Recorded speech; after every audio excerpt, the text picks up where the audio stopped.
नमस्कार। स्वागत है आप सभी प्यारे शिक्षार्थियों का फिर से अपने YouTube चैनल भारतीय पाठशाला में। ये आप ही के लिए समर्पित एक चैनल है जो हम आपके लिए हमेशा तत्पर रहते हैं। अच्छी अच्छी क्लासें आपके लिए लाएं जिसमें आपका सहयोग है वो बहुत ही ज़रूरी है। आपके सहयोग के बिना आज इस मंच से हमारा संचालन नहीं हो सकता और इसके लिए मैं आप सभी का आभार व्यक्त करता हूँ। आपके लगातार अध्ययन और आपके निरंतर प्रयासों और आप ही के द्वारा हमारे जो प्रोत्साहन दिए उसी के बदौलत आज हम इस मंच से अनेक कक्षाएँ संचालित कर रहे हैं।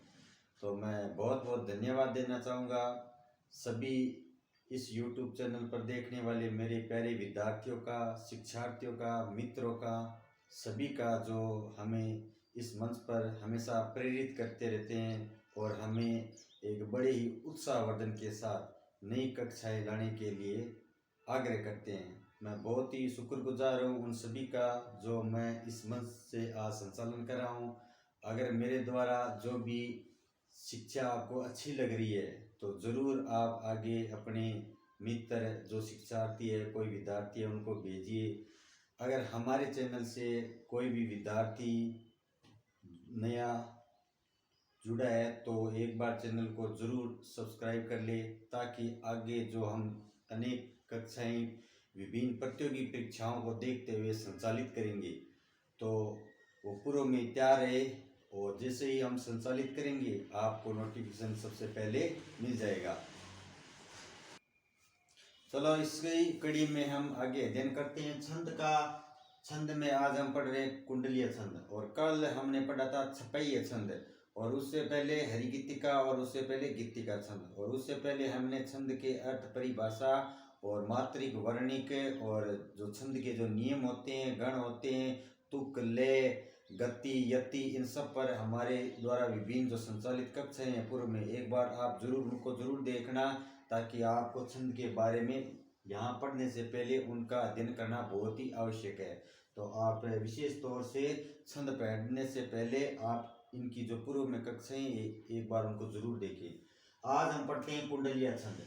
कुंडलीय छंद है ये भी दो छंदों के निर्माण से होता है। जिस प्रकार छपईय छंद है वो रोला और उलाला छंद के दो छंदों के निर्माण से बना था, उसी प्रकार कुंडलीय छंद भी है वो 6 चरणों का है और छपईय छंद भी कितने 6 चरणों का था।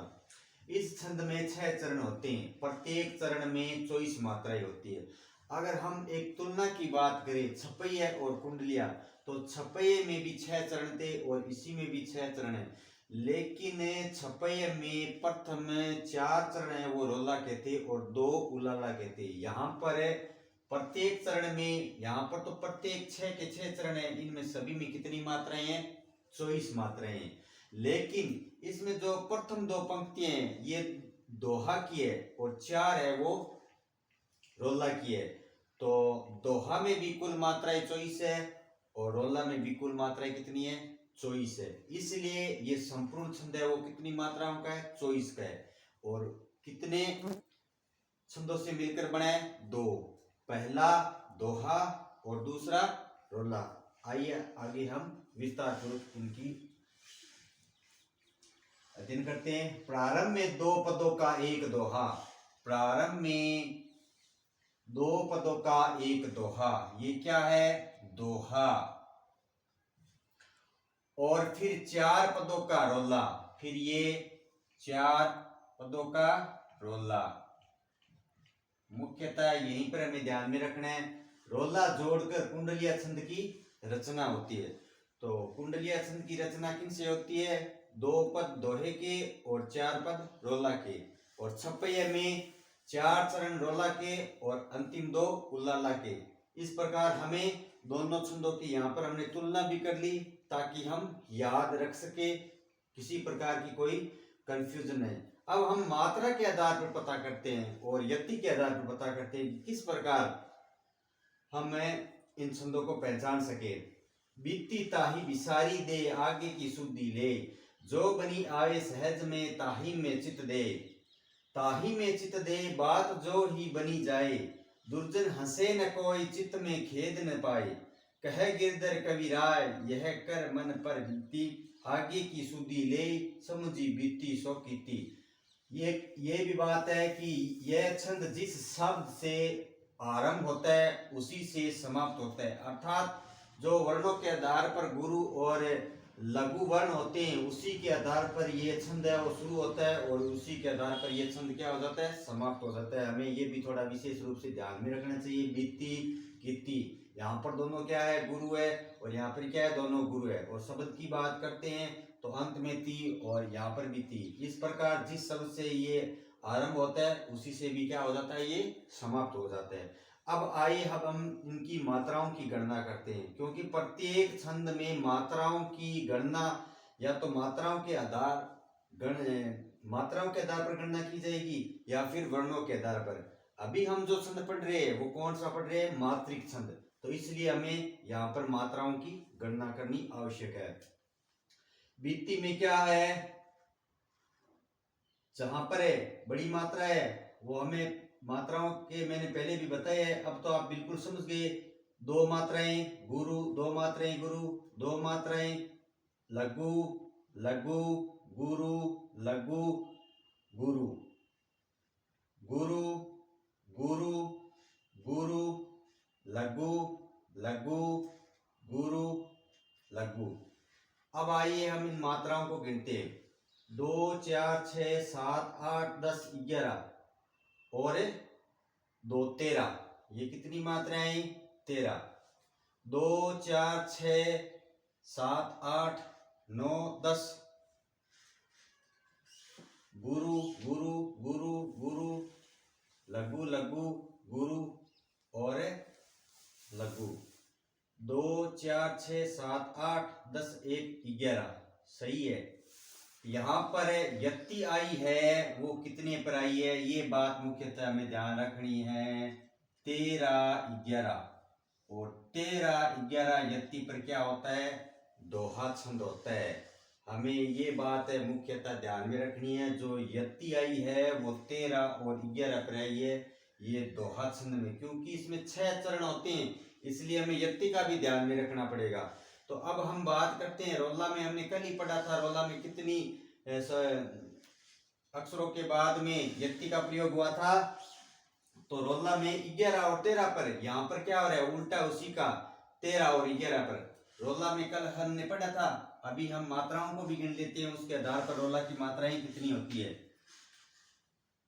2 के छोड़ने के बाद में ये ताही, गुरु गुरु गुरु, लघु लघु गुरु लघु। 2 4 6 7 8 10 1 11, गुरु लघु गुरु गुरु, लघु लघु गुरु और गुरु। 2 3 5 7 8 9 11 2 13, तो ये यहाँ पर ये है वो 11 और आगे कितनी आ गई, 13। तो ये बात हमें ध्यान में रखनी है, 11 13, यहाँ पर हमें इनको मानकर चलना है।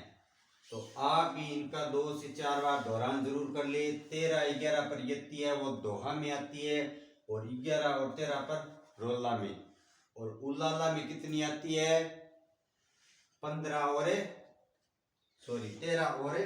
15 पर उलाला में आती है। और उसकी कितनी मात्राएं होती है, कल हमने जो उलाला पढ़ा था, उलाला में 28 मात्राएं और कहीं कहीं पर 26 मात्राएं भी होती है, ये भी बात में ध्यान रखना। तो यत्ती में भी वहां पर अलग फर्क आएगा। इसी प्रकार हमने आज कुंडलीय छंद के बारे में महत्वपूर्ण अध्ययन किया है।